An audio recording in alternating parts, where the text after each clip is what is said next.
It was a showdown for the ages. A multi-billion-dollar hedge fund, the undisputed king of Wall Street, versus a subreddit. A motley crew of anonymous retail investors and meme enthusiasts on Reddit. The hedge fund had a simple plan. Bet billions that a struggling video game retailer called GameStop would fail. They were going to make a fortune. But then, a strange and powerful force emerged. A digital mob, fueled by memes, shared rage, and a powerful sense of community. This wasn't just about money, it was a digital David versus Goliath. It was the Gamestop Saga. Today, Gen Shift is performing a psychological autopsy on this event. We're going to pull back the layers to understand not just what happened to the stock, but what happened to the minds of the people who made history. This is the story of a digital mob, an impossible short squeeze, and the revenge of the underdogs. Hit that subscribe button now to join us in decoding the technologies shaping our world.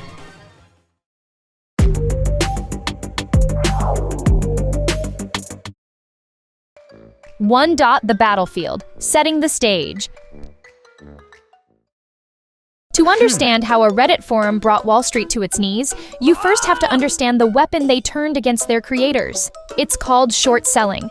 Imagine you think a company is going to fail. Instead of buying its stock and hoping it goes up, you do the opposite. You borrow a share of that stock from a broker, let's say it's worth $20, and you immediately sell it. Now you have $20 in your pocket, but you still owe the broker one share. You bet that the company's value will crash. If the stock price drops to $5, you can then buy a share on the open market for just $5, return it to the broker, and pocket the $15 difference. Sounds clever, right? But there's a terrifying catch. If you buy a stock, the most you can lose is what you paid for it. But when you short a stock, your potential loss is infinite. If that $20 stock you shorted suddenly skyrockets to $100, or $200, or $500, you still have to buy it back to return it. That infinite risk is a form of financial hubris, and it set the stage for a perfect storm. In late 2020, the target for this hubris was GameStop. For many of us, it was a place of childhood nostalgia. But for Wall Street, it was a dinosaur, a brick-and-mortar relic in a digital world, destined to go the way of Blockbuster. Hedge funds like the multi-billion-dollar Melvin Capital saw this as a sure thing. They placed massive short bets, staking their fortunes on GameStop's seemingly inevitable demise.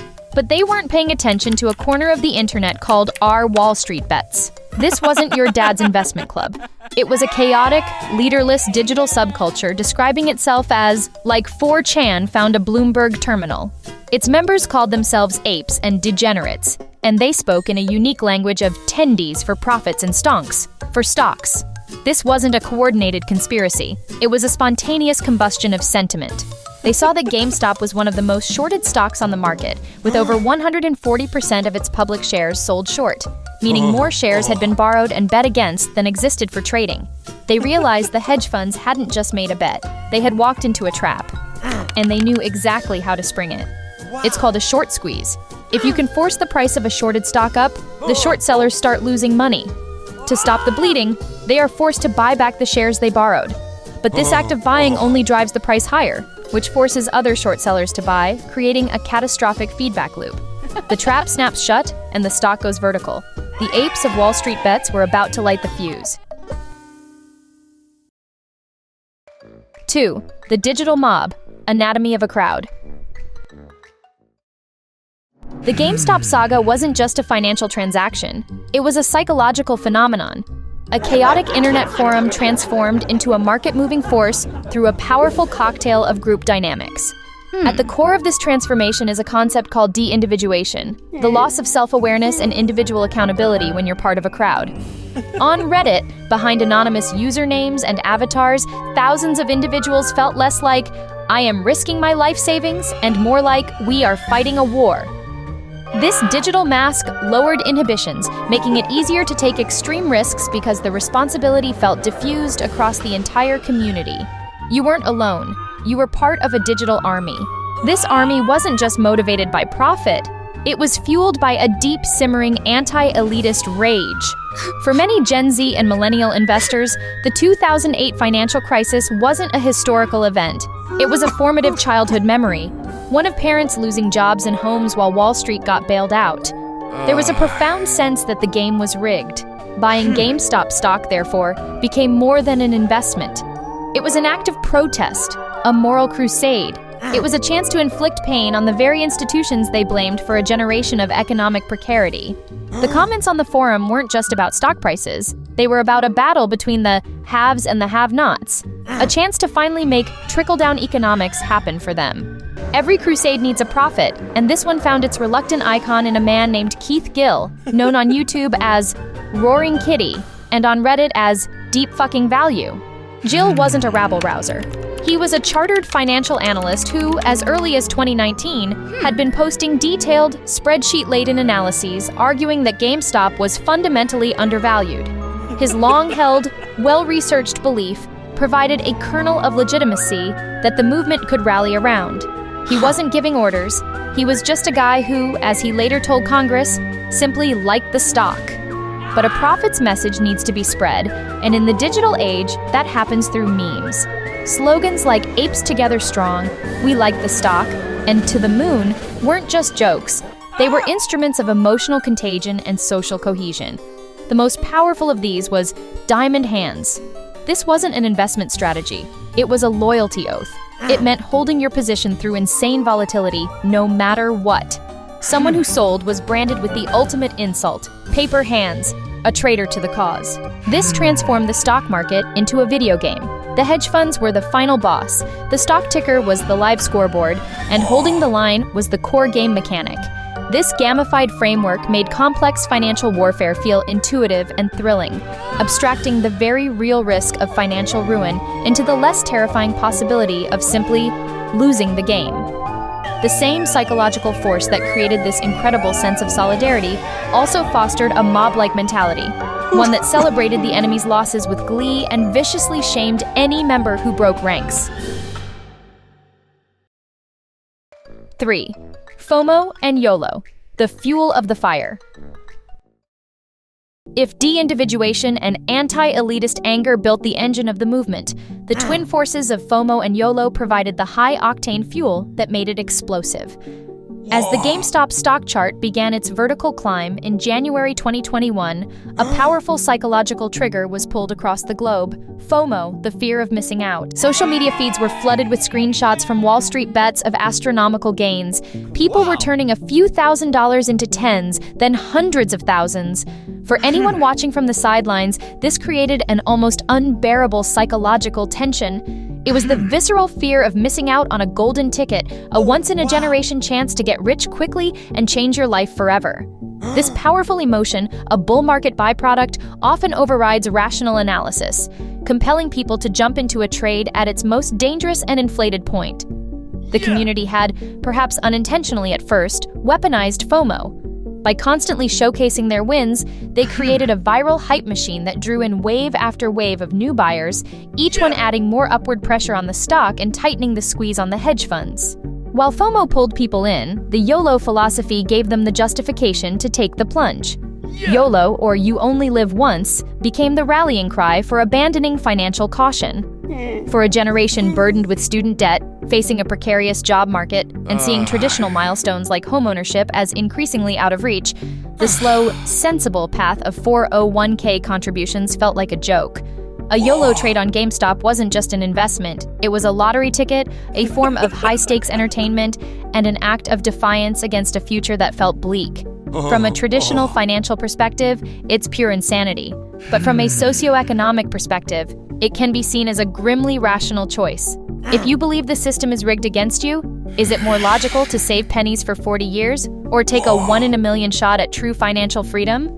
These individual decisions were amplified by the power of social proof. When you see thousands of other people online all screaming, "I'm in!" and posting rocket emojis, it makes the decision feel validated and safe, even when it's objectively incredibly risky. The perceived consensus of the crowd becomes a substitute for individual due diligence. The action feels correct simply because so many others are performing it.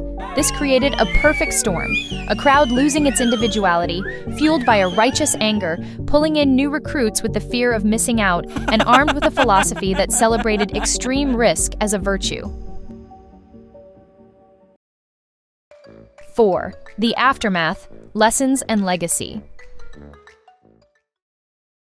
In the last week of January 2021, the digital mob's victory was absolute. The stock, which traded at $17.25 at the start of the month, soared to a pre-market high of over $500 per share. The carnage on Wall Street was breathtaking. Melvin Capital, the primary target, lost an astonishing 53% in January alone, a hemorrhage of $6.8 billion. The fund was losing over $1 billion a day and was only saved from total collapse by an emergency $2.75 billion cash infusion from two other financial giants, Citadel and Point72. The Davids had won, but then the game changed. On January 28th, at the height of the frenzy, the popular commission-free trading app Robinhood did the unthinkable. It restricted users from buying GameStop and other meme stocks. You could sell, but you couldn't buy. The move stopped the rocket in its tracks, and the price began to fall. The official explanation from Robinhood's CEO was that they had no choice. The extreme volatility meant their clearinghouse, the NSCC, demanded a deposit of around $3 billion to cover the risk, an order of magnitude more than usual and more cash than the company had, but the user base didn't buy it. They saw it as the ultimate betrayal. Robinhood, the company that claimed to democratize finance, was now seemingly protecting the very hedge funds its users were fighting. The outrage was amplified by a glaring perceived conflict of interest. Citadel, one of the firms that had just bailed out Melvin Capital, was also Robinhood's biggest customer, paying them hundreds of millions for the right to execute their users' trades. To the mob, it looked like the referee had stepped in to save the champion from a knockout blow. It was a trust singularity, an event so damaging it shattered the brand's identity for its core users. In the chaotic unwinding that followed, the story became more complex. Early investors like Keith Gill walked away with a fortune, turning a $53,000 investment into nearly $50 million at its peak. But for every winner, there were countless others who, lured in by FOMO at the top, suffered devastating losses as the stock came crashing back to earth. The saga triggered congressional hearings where CEOs and Keith Gill himself were called to testify, but it ultimately led to few concrete changes. So, what is the true legacy of the Gamestop saga? It wasn't just a financial event, it was a cultural one. It proved, with global headlines, that a decentralized, leaderless online community could use the market's mechanics to challenge and defeat some of the most powerful institutions in the world. It has become a modern financial myth, a story that will be told for generations about the time the internet took on Wall Street. It forever changed the perception of retail investors from dumb money to a chaotic but powerful new market force. The real impact wasn't the money won or lost, but the powerful demonstration of collective action in the digital age. Conclusion. The GameStop saga was never just about a stock. It was a war over narrative, a protest vote cast with brokerage accounts, and a perfect storm of psychology, technology, and culture. It revealed that in our hyper-connected world, a crowd can assemble in an instant, armed with memes and a shared sense of injustice, and unleash real, tangible consequences on the most powerful systems we have.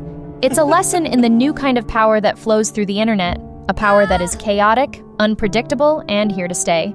What do you think? Was this a victory for the little guy or a dangerous case of market manipulation? Let us know your thoughts in the comments below.